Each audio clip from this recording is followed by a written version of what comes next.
My name is Russ Fisher, and with me is my co-host, film critic and historian Leonard Maltin. And we have the director and star of the film Beast. We have Jessie Buckley, who stars in the film, and director Michael Pearce. Please give him a hand.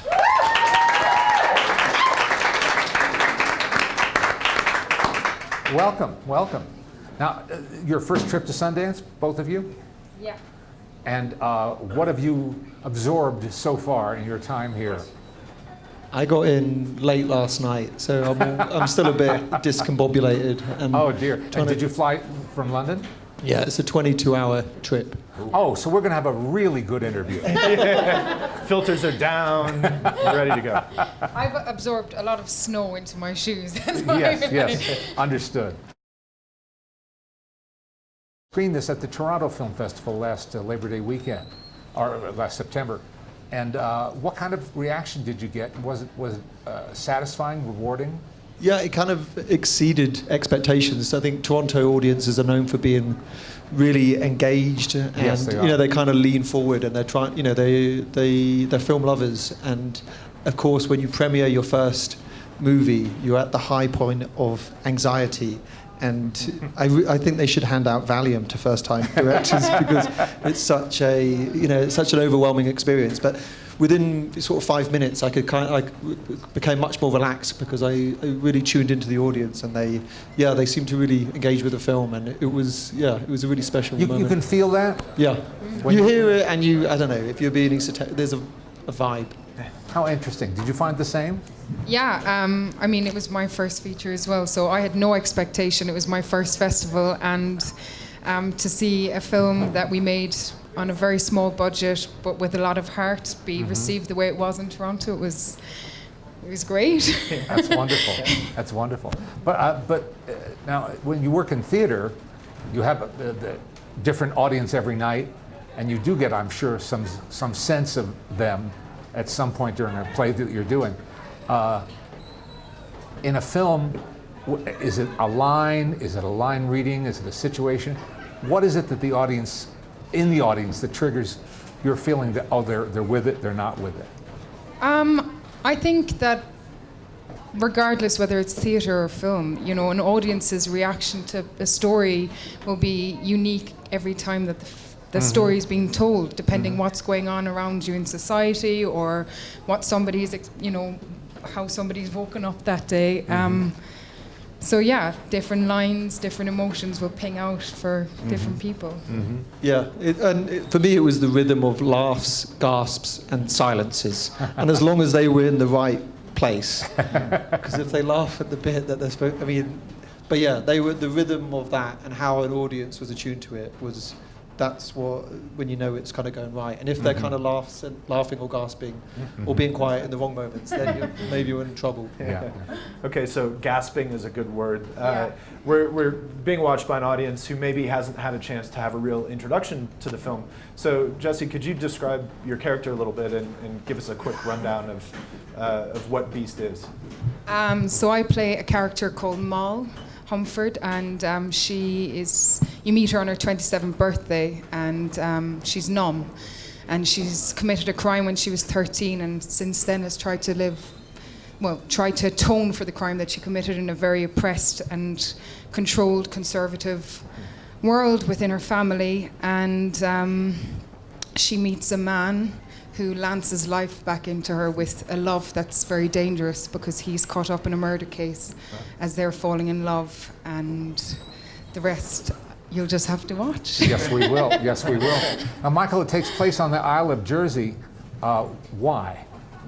Well, I grew up on the island. Thank you. Simple answer to a simple question. No, but it's often like when you make your first film, there's a sense that you want to return to something that you know.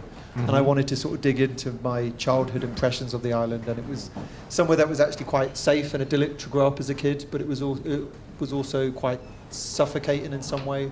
And there was a few true crime cases that inspired the film.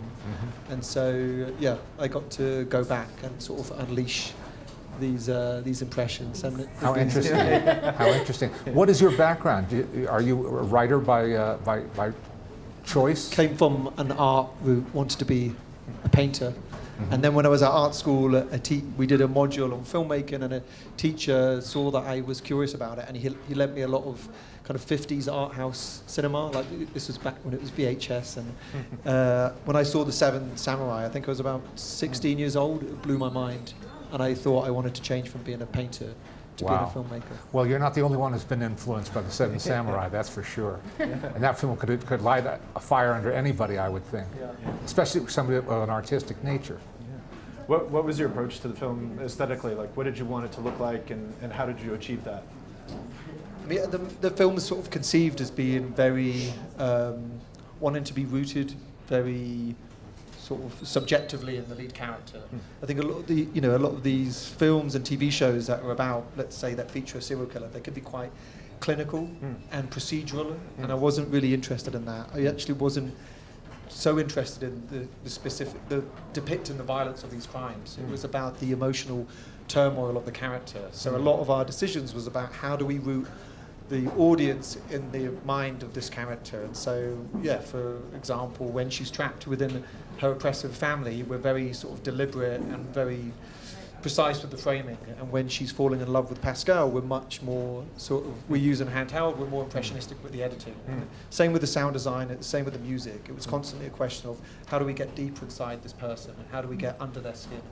And so that kind of, there was influence from, I mean, in some ways the subject matter was influenced by like Hitchcock films or Claude Chabrol.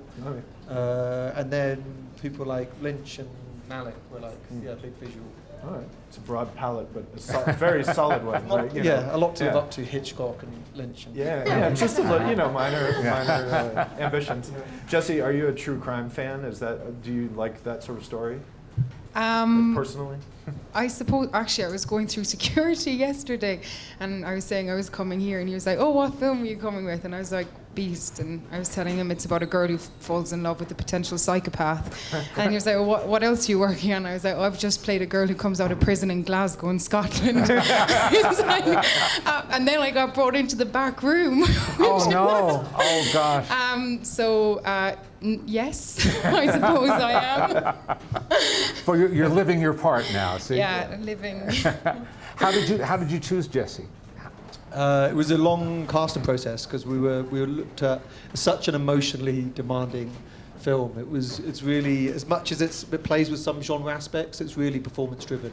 And so we saw a lot of actors, and Jessie was, she had a couple of TV shows that were about to come out, and we had a casting director that had cast her in War and Peace, and so she was really aware of Jessie's talent, and then she put her in front of us, and we were sort of blown away. And then she came, I think it was a couple of times more that she came in, and it was something that was very evident when she was in the room, that we were going to be lucky if she chose to do the film. And Jessie, you did a bunch of Taboo, the show with Tom Hardy, which seems like it was very kind of dirty on the day. Was that the case?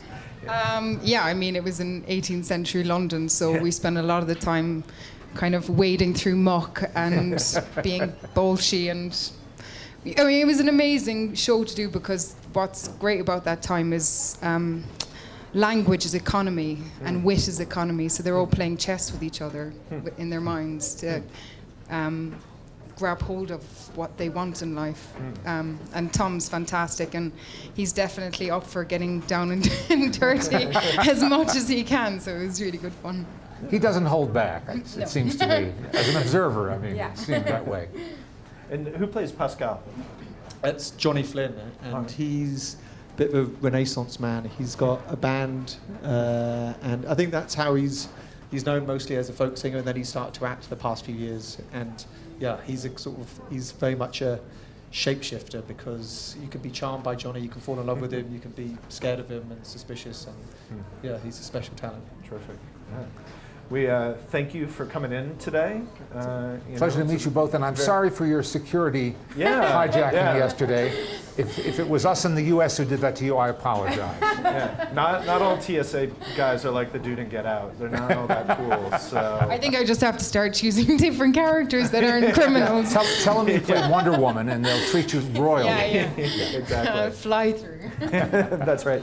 So Michael Pearce and Jessie Buckley from Beast. Let's thank them for being here. Sorry if I just